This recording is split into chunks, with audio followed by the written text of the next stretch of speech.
You're listening to NIL Now, a podcast dedicated to the name, image, and likeness of today's college and high school athletes. So we're going to explore the crazy and wildly interesting world of name, image, and likeness. NIL Now, covering the latest sports business headlines and keeping you informed on the nation's top performers. This is NIL Now, where the stars of tomorrow are getting noticed today. It's the Wild Wild West, but we're wrangling it in. Presented by Headline Studio and Reddit.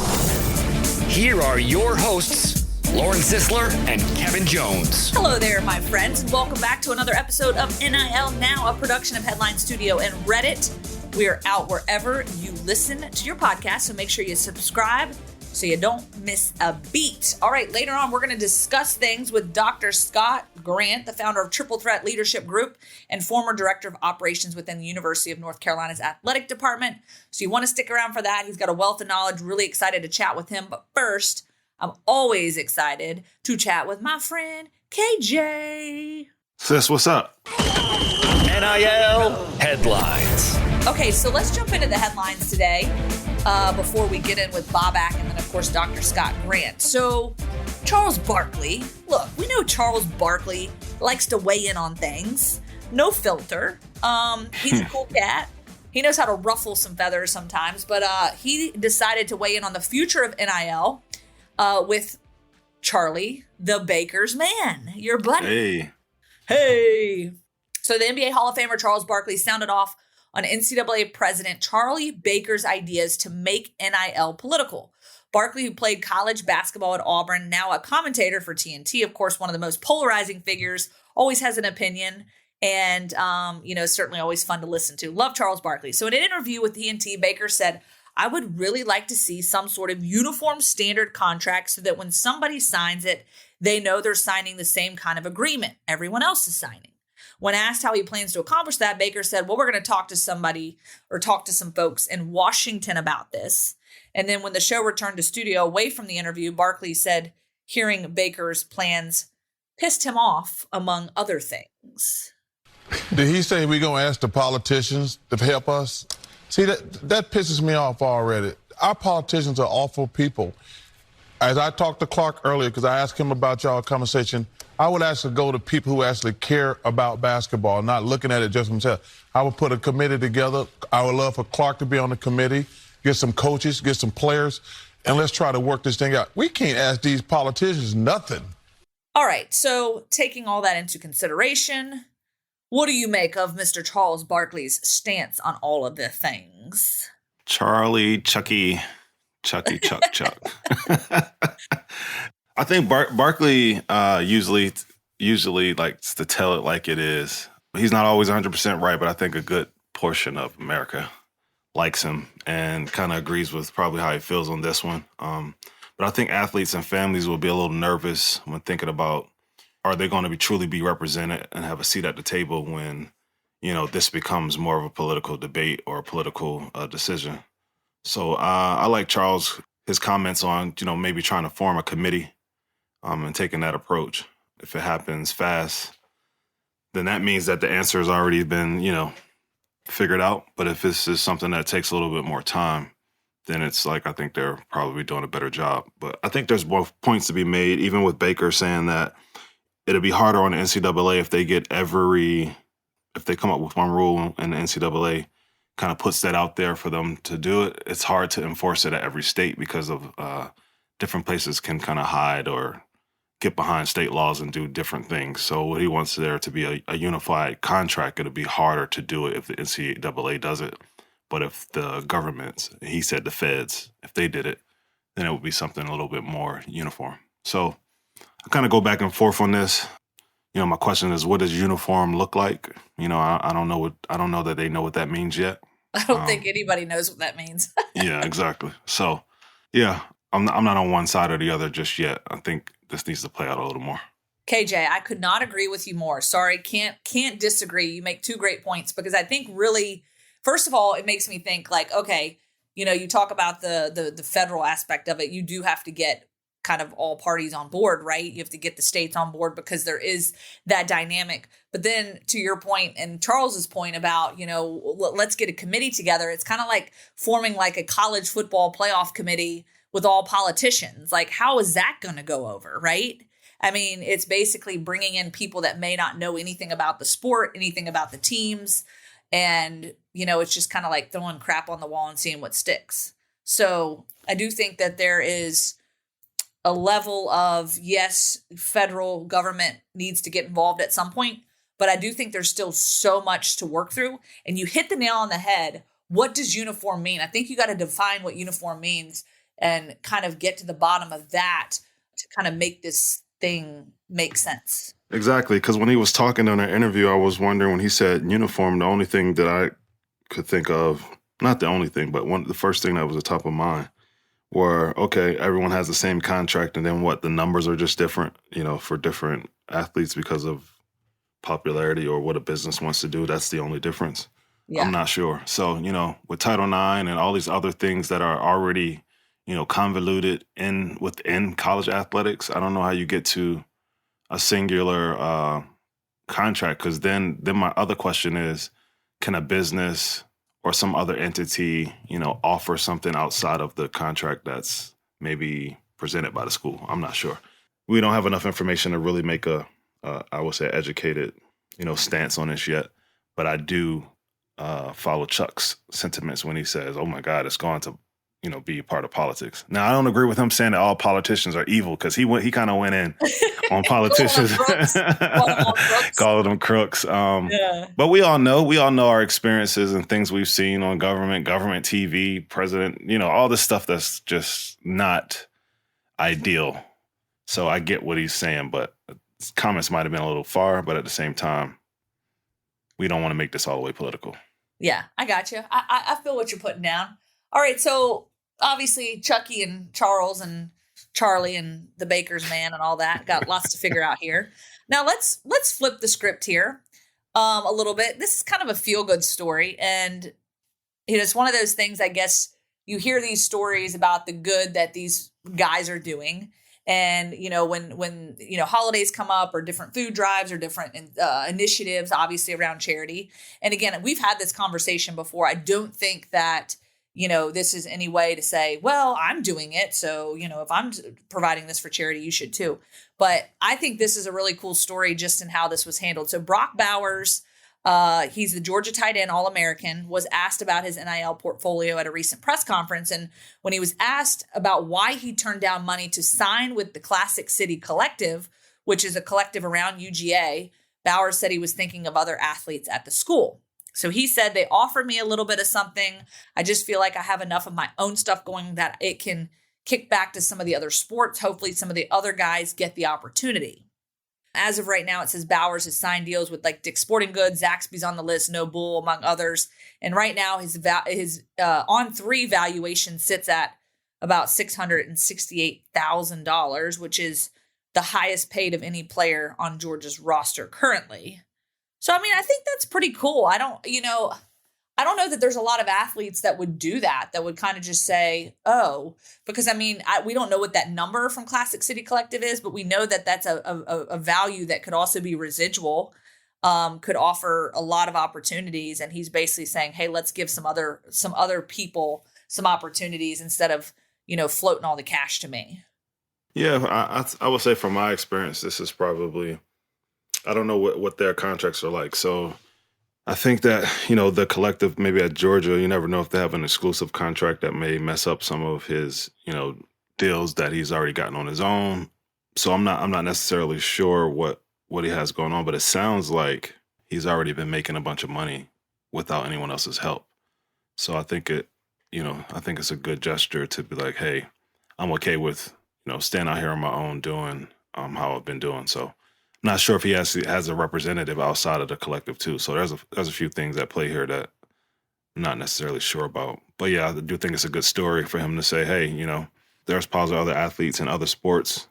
Maybe some of those deals can go over there. But no, I think it's good. I mean, he's making his value is $600,000. So yeah, $668,000 is what On3 said there. So Yeah. I mean, that's pretty high and mighty. And I will tell you this, in talking to some coaches and kind of, under the radar, I think a lot of people will just assume all these top players are making, millions of dollars. $668,000 is a lot for one guy, especially in, the college ranks.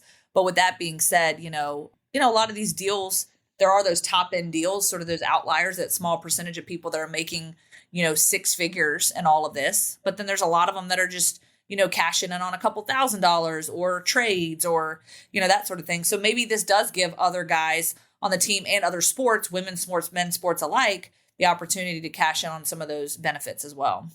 Exactly. Yeah. I think it's a good thing. I wouldn't see it any other way if somebody's able to have that type of earning power in college, which is huge. Probably that number is big at any school. So it's cool that he's like, hey, you guys got some capital. You guys got a budget. Let's spread it out through some of the other athletes. So kudos. And who knows, maybe him turning it down gets him just another deal because he's just a good human being, right? I mean, there could be some good, some good recruiting power in that. You never know. You never know. Okay, real quick before we go and bring Bobak on, this is a fun story. You remember our buddy Raekwon Smith, king of the NIL? You're asking me? Shout out to Raekwon Smith. Our buddy Raekwon Smith. I love this tweet that he sent out, and it's pretty good stuff. He said, "Numbers don't lie. Women lie, men lie, but numbers don't lie. I'm number one. PSA, I go to an HBCU." He is at the top of the Forbes NIL deal makers in college sports today. Like, what? Yeah, they tripping. They supposed to put me up there at the top. I don't know how they got Raekwon. They must have been listening to the podcast. That's how they got Raekwon up there. Yeah, exactly. But look at that. That's amazing. So you look at that list of people. It's just really cool to see Raekwon up there. Norfolk State track and field, number of NIL deals, 56. Like, that's a landslide compared to some of the others that are in the, upper 20s, mid 20s, and then on down the list. But wow, like, way to go, Raekwon. Clap, clap. Congrats, buddy. Yes, sir. Yeah, that's good. It's good to see, a former guest be, at the top of a list like Forbes for deals. But it's also cool to see that it tells you that it's not all about it's not every Power 5 school is just knocking everybody else out. So I think maybe they probably have larger deals, but at the same time, it's still good to be. There's different ways to skin a cat. Absolutely, be a good person, be a good influencer, be a good role model. Show off your brand. Brands are going to come knocking. That is for sure. All right, let's get knocking on that door of Bobak's house. Knock, knock. Dean, I'll give it to you. Take it away, my friend. NIL Now with Lauren Sisler and Kevin Jones. If you want to learn more about name, image, and likeness, you need to go to The Source. The NIL Now podcast from Headline Studio and Reddit highlights the biggest storylines. NIL is not a cherry on top. It needs to be a part of these young men and women's future to further their careers. You should be able to leave college with something. Subscribe to NIL Now on Apple, Spotify, Google, or wherever you listen to podcasts. Thanks, Lauren. I am here with our good friend Bobak Hyeri of Reddit College Football Now. Bobak, thank you so much for joining us. How are you doing today? I'm great. It's another wonderful week in college sports. I mean, we've got the NCAA tournament. We've got the offseason college football, which is always adventurous because NIL never sleeps. Yes, and that point right there with NIL never sleeping, especially with college football. We have a very interesting story to lead off with your Reddit segment here today. Something that we have not really talked about a lot on this show, and one thing that I'm excited that the Reddit folks are talking about. Tell me a little bit about this story with the CFL, Canadian Football League, and what the Reddit folks are talking about over there. Yeah, this is a really interesting one. And as you said, I don't think a lot of people thought of this impact when we started seeing NIL. I mean, many impacts weren't thought of, as even programs will attest. But the general manager of the Edmonton Elks, which is one of the CFL teams, Canadian Football League pro teams, their general manager, Chris Jones, says college football players with six-figure NIL deals, quote, absolutely make it harder to recruit to the CFL after school. He notes that entry-level salary for most American CFL rookies is about, well, in US dollars, $55,000. He mentions that because he's originally from Tennessee, in his home state of Tennessee, their NIL deals even happening at the high school level. Now, just to be clear, the CFL has to recruit people right out of college. They don't recruit out of the high school. He was just saying that to compare. So I think that kind of surprise at what's going on was best sort of summarized by Casa Air, who said that, so guys are staying in school longer because they make more playing football. They make more in college and playing football in Canada. Well, that's an NIL consequence I didn't expect. Now, to be fair, as others have pointed out, like Nola Brass, guys weren't leaving early to play in the CFL. It's just the money they're getting in college now, and even in high school, makes a CFL contract seem less attractive. And this is something that we never really thought about, because the CFL is always kind of, as some folks have pointed out in RCFB, but as it's kind of well known, if you're decent player in the American college football system and you kind of maybe make a bad draft decision, leave too early, or you kind of flame out, there was always kind of an opportunity to go play in Canada because they at least have an established pro league. You may not be paid as much, but there have been well-documented examples of players going there and then returning to the NFL and having good careers. So that was always kind of a lifeline, an option, sort of, I wouldn't want to call them semi-pro, but at least something that wasn't quite the same allure of the NFL, but an option for them to go to. You know, and Kansas State fan guy on the mic pointed out that with this kind of change in what some of these high school players, what some of these college players are getting, having the XFL and United States Football League also pay similar salaries to play in a league without wildly different sets of rules in a foreign country is probably just as big of an issue for the CFL talent pool. Although there's been some pushback on that. I mean, is the XFL and USFL really going to benefit from this? I mean, are more people going to stay domestically because they're going to be paid more or paid equally in the United States? I'm not quite sure about that. As others have pointed out, like Daytona Prototypes, there's a whole issue that's always, and I mean, we love them. They're great. We hope they succeed, but there's always this sort of shadow that hangs over every upstart league in the United States. Would it be next week? Would it be next year that the whole league folds? It's never really sure. We've seen, unfortunately, as much as I want to see these leagues succeed, and maybe they will, we always have to know that unlike the CFL, which has been around for many, many years, these others tend to appear and flame out. I mean, we're right now on XFL 3.0. So, you know, it's still CFL 1.0. Granted, the CFL did struggle a bit in the COVID years, so this is going to be a key few years for them to see if they can bring themselves back. One of the interesting things that this kind of brought to mind, though, is because CFL's always had to have import players, and now I think they straight up now call it an American player rule, where they can only have so many American players on their teams. They have to have, I think, at least half of the people on the field, like 7, so plus 1, have to be Canadians. And then the other 6 can be import. And so a whole roster can have like 20 players of American extraction or international. But the weird thing is they've actually been trying to broaden themselves by going after these college football players in places like Japan and Mexico. So maybe that's what ends up happening. The U.S. players don't want to go there, so the players that aren't being paid in Canada, in Mexico and in Japan, who are pretty decent, will start getting their opportunity to go there and prove their mettle in their dreams to join the NFL, which is one thing that, you know, they're not huge college football leagues, but they exist. So we'll see where that goes. Yeah, I did not know about the American player rule, you know, for starters. And, you know, when I think of the CFL, I'm thinking about the different rules already that come with the play. I believe the kickoffs are different. I mean, the goalposts are in the end zone when I'm watching, you know, highlights of the games.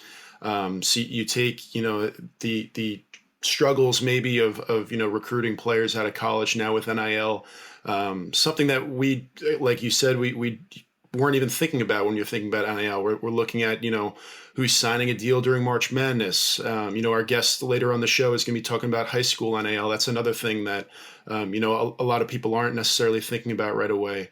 So especially when you talk about these other leagues, the USFL, the XFL, we were on 3.0 version of the XFL, I believe you said. So it's something to think about with how NIL, you know, can hurt a league like that for sure. Absolutely. And we'll see where it goes. Some folks are wondering if this compensation difference between college players and some of these other pro leagues is a sign that things will eventually be the beginning of the end, or is that going to be the bubble bursting? We'll see. Who knows? All right, Bobak, our next headline is a lot of fun, and I'm excited to hear what the people from Reddit have to say about this one. But there was a story that dropped about Nebraska, and how NIL could just be the beginning for some college athletes. Tell me a little bit about this story and what the folks on Reddit are saying. Yeah, so the Omaha World Herald did a pretty decent long, I wouldn't say quite say long form, but a decent article explaining, laying out the land of what's going on in the Nebraska football program to try and address the NIL issue and explaining what NIL is, how they work. But they had a nice interview with their athletic director, Trev Alberts. It was a really good interview. We learned a lot. I mean, for those who weren't necessarily as familiar, if you're still trying to understand the fundamentals of NIL, I recommend the article. But in all of that, they were kind of talking about how, first of all, Nebraska, surprisingly, they think they're in the top 10 of NIL deals, and they very well could be. I mean, as it's proven now that they've gotten themselves kind of organized, the big red wave, the huge fan base that the Huskers have is coming to bat to bring money for them. And really, they need new head coach Matt Rule to just deliver on the field. One of the things I did have to say before we kind of get into what Reddit said, I love the fact that the article goes immediately into the fact that Alberts has to talk to his compliance officer and how his compliance officer is such an important part, Jamie Vaughn, of what's going on. And part of me is like, these are the guys and the men and women out there at all of these athletic departments that are the unsung heroes of the NIL era, because this is the Wild West, as we keep saying. And they're forced to go out and say, well, here's how we could probably navigate it and not get in trouble. That's got to make you a little nervous because no one knows what could get you in trouble entirely. There's at any given moment, the NCAA could go like, no, actually, that's wrong. And then you've advised your entire program to dig itself a hole. So I think they deserve NIL deals as well. If Microsoft Excel, I don't know what a compliance officer would have, doesn't like give them like some really cool swag to wear, like that would be hilarious. Every time there's a Zoom call, like an internal company Zoom call, like on their collar at the bottom where they would be a Nike swoosh and said there's like a Microsoft Excel logo. That would be spectacular. So do that. But anywho, I always think about like with those people, what kind of calls are they getting like late at night where someone's like, oh man, I don't know if this is going to be an issue. Let me check in with my guy. And it's, that they're being woken up in the middle of the night with the phone buzzing. It's like, hey, is this a compliance issue? And like you said, I don't think so, but I really hope not. Like a super booster who's on good enough terms to get the guy's like cell phone number. Like, hey, check this out. So I'm about to buy this kid a lobster. Can I do that, or do I need to buy him shrimp? And they're like fumbling through notes. And they're like, I just go for it. Go for it. Yeah, we'll figure it out on the back end. Just buy the lobster. Oh goodness. So yeah, when you're looking at what Redditors are saying about this, oh gosh, let's see here. Jack's Big Sexy, he kind of puts it, the classic, the sky is falling. That's some of the reaction. So, this is the beginning of the end, to which, others have responded that you could look back earlier if in that kind of doom and gloom mode. Dustin DeWind, user, he said, the beginning of the end goes back as far as the NCAA versus Board of Regents of the University of Oklahoma. That was the one that loosened up TV rights. That was one of the first moments that really started to see the deregulation of the sport and the ability to compensate schools. That's when the money started to get really big. Because as the article noted, at one point, Nebraska was only getting like $130,000 a year in TV rights. And now they're looking to be getting over $50 million a year just in this next season. So I think that was an interesting point as well. One of the more humorous takes was by SMU fan, Forgot Login. He's like, this no draft and unlimited monies. We are the Premier League now, boys. So, hey, maybe we are. We're soccer. Maybe we'll switch to relegation and promotion. They have that in college football in Japan. So why not bring that to the U.S.? I'll tell you why. There is no way you're going to build a $100 million stadium and then have to suddenly join a division in a lower division the next season. Unfortunately, we're a little too, in better or worse, ossified, fossilized than where we are now in terms of facilities. So no one's going to be moving up and down with the amount of money at stake here. But it's always fun to imagine that, and it's fun to see how they do it in other places. But that kind of brought up an interesting point though, because Mike Honcho 2568, he wrote a very an unpopular, I'd say a controversial comment. One of these ones that gets upvoted and downvoted quite a bit. He said, just make the teams semi-pro and remove the requirement for the players to go to class. Let them be paid salaries. The current system is just exploitative. There are folks who think that's a bit outrageous. There's some who say, like, I would not want to watch this sport anymore if the players were treated that way, or I mean, not treated that way, if they were rewarded that way, I suppose you could also phrase it.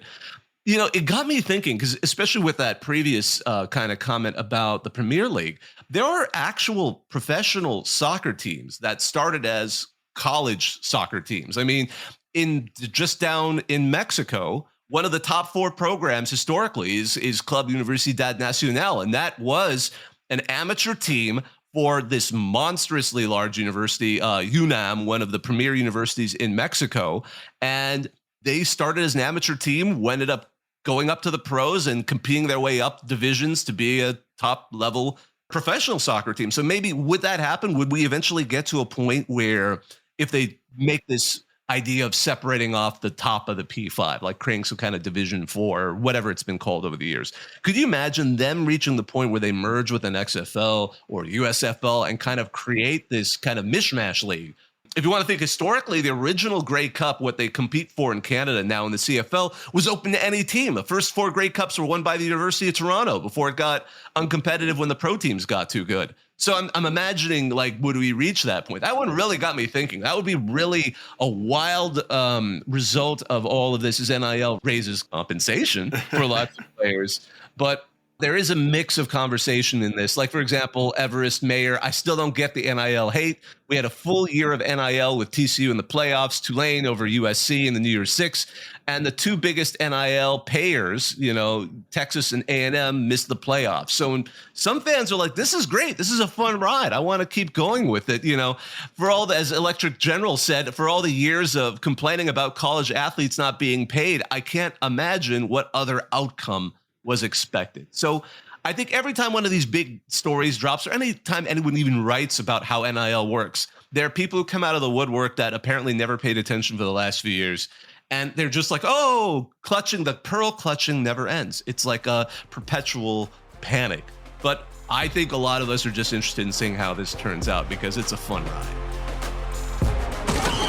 You're listening to NIL Now.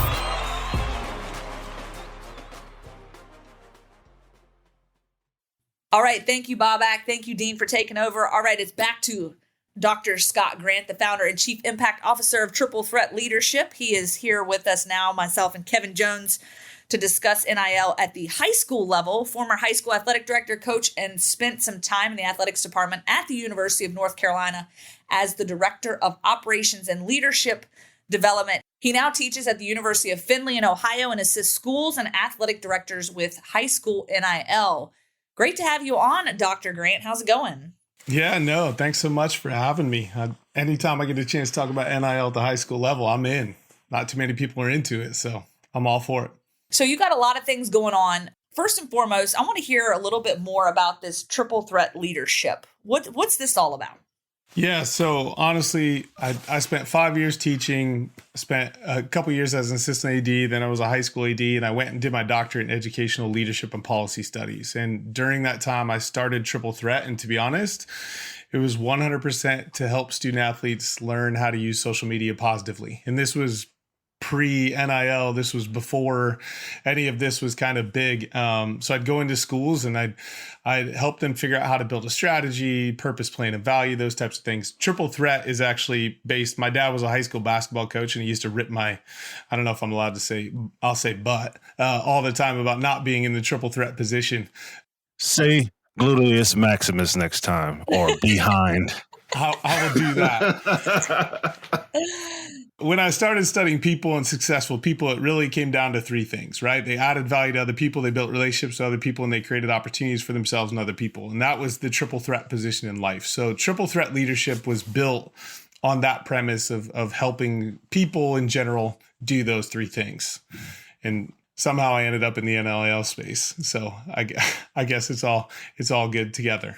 Hey, so when you were at North Carolina, did you see NIL coming one day for colleges and in high school as well? Like, were you able to see that? I know you said you were working and helping people with social media.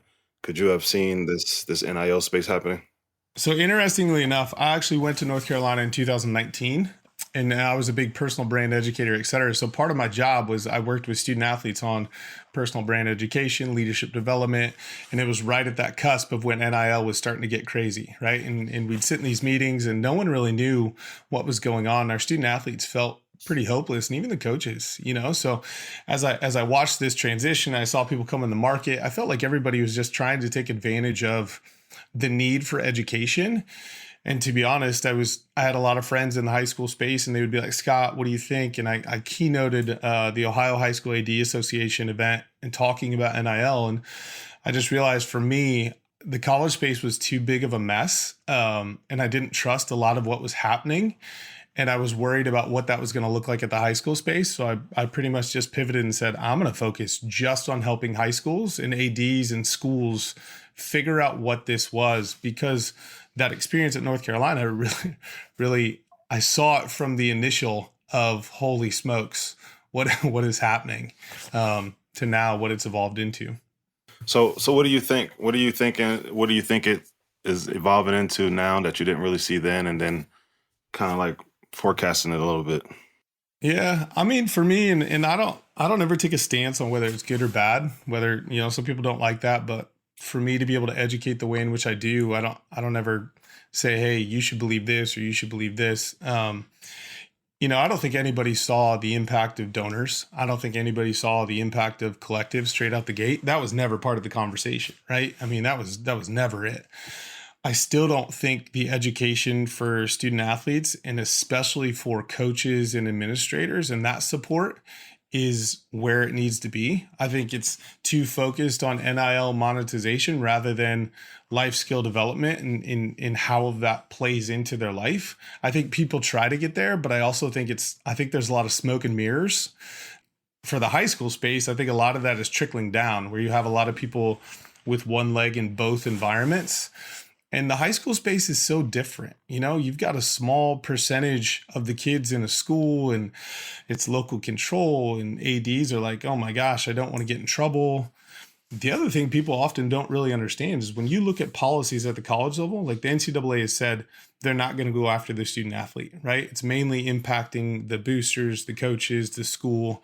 When you look at the way that policies are structured at the high school level, it's almost always going to be impacting and violating the student athlete, right? The impact's going to be on the kid because it's based on the infraction and the amateurism regulation by that state policy. So it's very different, and there's a level of care that's a little bit different when you're dealing with that level. You segued perfectly into our next question, Dr. Grant. Do we call you Scott or Dr. Grant? I like Dr. Grant. Yeah, a lot of all my students just call me Doc G. I don't know. Doc G. All right, Doc G. Well, Doc G, we got a name for Mr. Charlie Baker. Kevin has named him Charlie the Baker's Man. Why did you name him that? Because he's baking it as fast as he can. Yeah, baking it as fast as he can. Look, so obviously, he takes over. He's a politician. So you're talking about a lot of these regulations and bringing in politics, because there is a level of politics involved. And how it affects, obviously, those student athletes at the high school level. Just your thoughts on Charlie Baker, what he's talked about so far, what his goals, aims, hopes, and aspirations are. And do you think he's doing it the right way by getting, some political backing on all of this to kind of get the ball rolling? And how does this affect the high school level?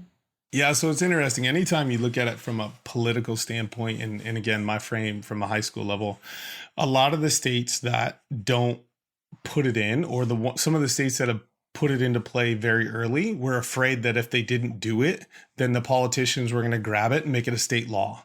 Well, we all know there's a huge difference between a law and a policy, right? So a lot of the fear is around, if they start making laws, what's going to happen? It's not going to work. They're going to need to repeal all this stuff. So I always worry when people try to do like blanket type of things, right? So like the leader says, hey, we're going to make this one specific policy, or we're going to make this one, we want everybody to live within that boundaries. It's not the same. Like it's not the same at a Division I institution compared to Division II and Division III and high school level. You have all over that. They can't just fit into one bucket. So anytime I hear anyone say, I want a lot of uniformity, that's sometimes easy to say and not very easy to apply. So oftentimes it gets lost in translation from an application standpoint. I worry that if laws come into play at the federal level, the high school space is just going to get even more messy, muddy. No one really understands it, right? Like I talk to ADs all the time, and some of them don't even know what NIL stands for, right? They think it's a national letter of intent, and it's not bad, but they only see the 2%. It's all over the map. Like it's all over the map. And the crazy thing is, you've got 51 state athletic associations, right? 50 plus DC. 26 of them allow it. There's 26 different policies. So, I mean, if you're trying to say 51 states have to all follow you got 27,000 high schools? No way is that. I mean, to apply that type of thing, that's a disaster in my opinion. Yeah, that makes sense, especially to the education piece where you say people don't even sometimes know. I had a parent ask me about NIL, and they thought that likeness meant how many likes you get on social media. And I had never thought of that, but I was like, oh, I can see how you think of that because, when you think about brands basically tagging on to players or giving them deals because of how many likes they get on social media, how many followers they get, then the parent automatically thought that likeness meant the likes that you get. And I had to break it down what likeness was. So a lot of people don't know. Yeah. Yeah. You'd be amazed how many calls I get from like parents or businesses saying, hey, I would like to do an NIL deal with this high school kid, but don't really know where to start. And I'm like, well, NIL is not allowed in your state. And they're like, really? And I'm like, what? Like, what do you mean really? And I mean, some of them are even coaches at the school, right? Like the trickle down in communication from the state athletic association to the schools. That's why those uniformity type pieces, man, it is not easy. And there are, at least at the high school level, the policies are all over the map and very specific that if you try to reel that back in at this point, I feel like you're just going to create even more of a crazy mess than it already potentially is. That is some interesting stuff. And it sounds like we got a little bit of mess on our hands to figure out. So it'll be interesting to see where we go. I guess just kind of wrapping things up and sort of the last question, what specifically needs to happen to clean up the high school level, in your opinion? I mean, what is the call to action here?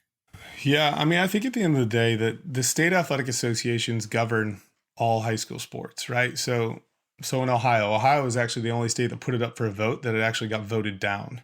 I don't think most state athletic associations are clear enough on their policies and how they're educating that to their ADs. I think there's not enough compliance support, right? People are going to have questions, right? So who are they going to call? And my fear is that state associations are hiring third-party consultants. And then when they get a call, it's like, here's our educational provider, talk to them. Well, it's not their policy, man. Like, I mean, if you're the Ohio State Athletic Association, like if a kid's going to get in trouble, it's coming from you, not from the third party. So there has to be a clear communication from that standpoint. And then I think at the end of the day, ADs don't know what they're required to do because of the policies that are being put in place, right? So like my doctorate's in educational policy. I'm the geek that reads this stuff and like loves it, right? Like I want to figure out, I'm a former AD, so I think about like, okay, what would this be requiring me to do? And these ADs don't know because it's not being communicated enough to them. And they already have so much on their plate that they're scared they're going to get a kid sideways. They don't become high school ADs because they love working with kids. So their biggest fear is they're going to do something that is going to negatively impact a kid's ability to play the one thing that they think is probably the most amazing thing in their life, athletics. So there has to be a lot more structure from the state association down to the ADs. And then the ADs just got to do exactly what they do best, right? Schools are educators. Get rid of the NIL on the top and say, here are the 5 life skill things that we've got to teach all of our kids. And whether they move down an NIL pathway or not, they're still going to be rock stars, right? Like personal branding, social media, entrepreneurship, tax, financial literacy. They all got to teach that anyways. Build the educational plan at the high school level. And I've helped some schools do that. And it's better than I've seen at colleges.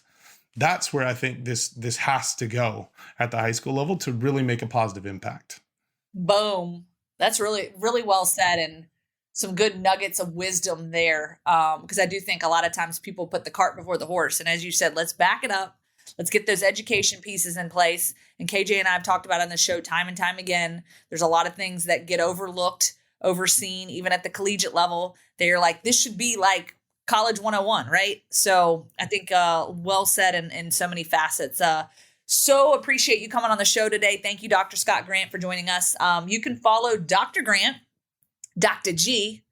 You can follow him on Twitter. I think you need to, of course, you have a pretty good following. You can't really change it now, but you need to go by Dr. G. I like that. I know. I tried. I just don't want to lose all that goodness, you know? I know, all that goodness. I know. It kind of stinks you can't change the handle. But yes, Twitter at Mr. Grant1161.